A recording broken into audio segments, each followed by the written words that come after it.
Black dissolves into the front of a wooden red building with 3 sliding barn doors. There are 2 large windows with white casing. A no parking sign sits in front of the left window. The National Park Service arrowhead logo appears between text on screen that reads, Glen Haven Vignettes, Episode 1, Sleeping Bear Dunes National Lakeshore. A female ranger with white hair, dressed in a uniform and wide-brimmed hat, stands on the beach with Lake Michigan behind her. Text appears, Marie Scott, Park Ranger, Sleeping Bear Dunes National Lakeshore. Hi, my name's Marie Scott. A historic photo of Glen Haven. A group of men stand next to horses attached to a wagon, in front of the general store on a dirt road. Then, a black and white photo of the Glen Haven Canning Company. And I'm a ranger here at Sleeping Bear Dunes National Lakeshore, and I'd like to welcome you to Glen Haven, the National Landmark Historic Village of Glen Haven. Another view of the red building. Painted on a wall in white are the words, Glen Haven Canning Company. Inside, Marie Scott stands in front of a chart. Throughout, the video will change to several still photos. After each photo, the video returns back to Marie at the chart. I'd like to start the story of Glen Haven near the beginning. And the beginning for this town is at the water's edge. A large ship on the blue-green water of Lake Michigan. So if you look out the window, you may be able to see some passing ships, sailboats, and also places that were heavily guarded, the Manitou Islands, that guarded the passage, I should say. An aerial view of South Manitou Island. If you look at South Manitou Island, that's really where the story for this place began, as far as its development. And that would be Charles McCarty was a lumberjack on South Manitou Island. And he knew eventually they'd run out of cordwood for fuel for the steamships on South, and he was looking to start his own business. And when he looked on the shore, a road leads to the red building. To the left are a few large trees. As you can see by the huge trees that are left standing here, he came for the lumber. Came from South Manitou, built a small dock here. A black and white photo shows an aerial view of the Glen Haven area. The landscape is covered with trees.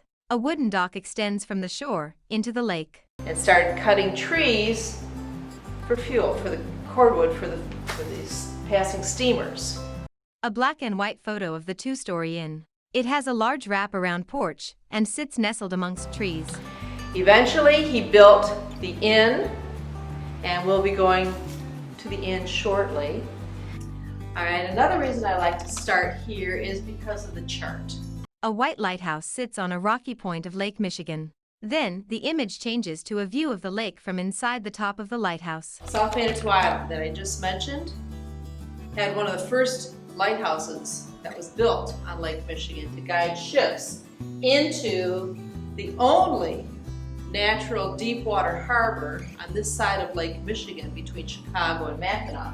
So ships naturally would come into the passage because they coastal sailed. They didn't have sonar, they didn't have radar, they didn't have communications with the mainland, so they had to sail within sight of shore.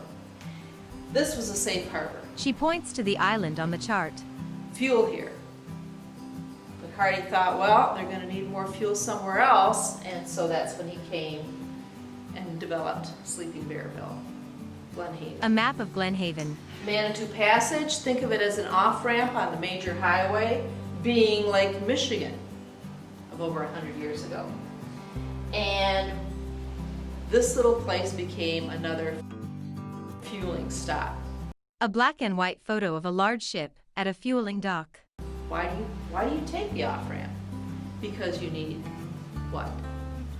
Food, fuel, a place to rest. And McCarty felt he could provide all of those things here in Glen Haven.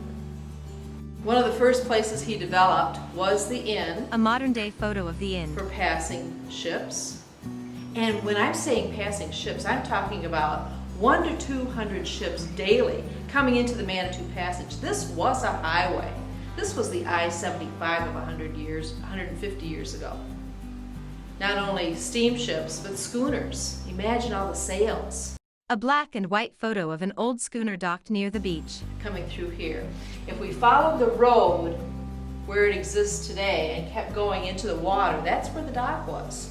A black and white photo of a wooden dock. It continued out into the water because this is where ships would come. They would come to this dock, they'd come to a dock in Glen Haven. There was another dock in Port Oneida.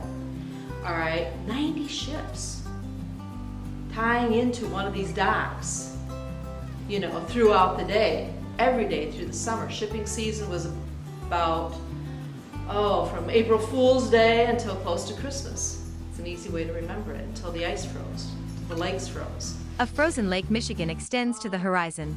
I'd like to go outside now and we can wander towards the inn. Dissolve to a graphic. On a black background, the National Park Service Arrowhead logo appears between text on screen that reads, Glen Haven Vignettes, Episode 1, Sleeping Bear Dunes National Lakeshore.